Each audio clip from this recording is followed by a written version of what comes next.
শ্রেণীর মানুষ। এ নিয়ে আরো জানাতে মেহেরপুরের পুরাতন বাস স্ট্যান্ড থেকে যুক্ত হয়েছেন মুজাহিদ আল মুন্না। মুন্না, জেলায় আজ কেমন গরম অনুভূত হচ্ছে? তাপমাত্রা কমার বিষয়ে আবহাওয়া অফিস কি বলছে? রাত্রি আপনাকে প্রথমে জানিয়ে রাখি, মেহেরপুরে গেল কয়েকদিন ধরেই কিন্তু তাপমাত্রার পারদ ঊর্ধ্বমুখী। সেই সাথে ভ্যাপসা গরমে জনজীবন কিন্তু একেবারে অতিষ্ঠ। বিশেষ করে যারা বয়োজ্যেষ্ঠ মানুষ বা শিশু, এরা কিন্তু অতিরিক্ত গরমে কিন্তু নাকাল হয়ে যাচ্ছে।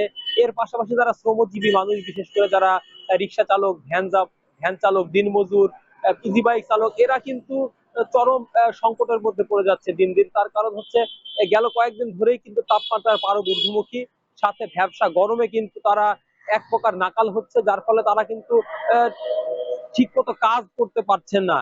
এর ফলে তারা কিন্তু দিন চালানো তাদের জন্য কঠিন হয়ে যাচ্ছে। আমি জেলা আবহাওয়া অফিসের সাথে কথা বলেছি।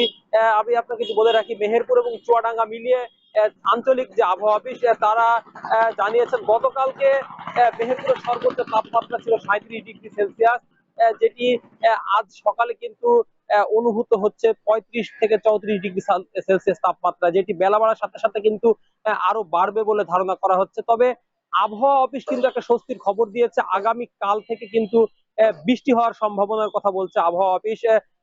যদিও আবহাওয়া অফিস বৃষ্টির কথা বলছে, তারপরেও কিন্তু আজ কিন্তু প্রচন্ড গরম অনুভূত হচ্ছে, পাশাপাশি কিন্তু প্রচন্ড রোদ এবং খরাতে নাকাল হচ্ছে। আমি মেহেরপুর জেলা আহ, আহ, মেহেরপুর জেনারেল হাসপাতালের কয়েকজন চিকিৎসকের সাথে কথা বলেছি। তারা আমাকে জানিয়েছেন যে গরমে কিন্তু হিট স্ট্রোক সহ বিভিন্ন ধরনের রোগ বা ডায়রিয়া, নিউমোনিয়াতে আক্রান্ত হতে পারে। তার জন্য যারা বাড়ির বয়োজ্যেষ্ঠ এবং শিশুদেরকে সাবধানে থাকার পরামর্শ দিচ্ছে। এছাড়াও কিন্তু আমি মেহেরপুর জেনারেল হাসপাতালে ঘুরে দেখেছি, সেখানে কিন্তু গরম জনিত বিভিন্ন রোগ নিয়ে কিন্তু রোগীরা হাসপাতালে ভর্তি হচ্ছে, যার ফলে আহ, হাসপাতালে রোগীর চাপ সামলাতেও কিন্তু কষ্ট হচ্ছে।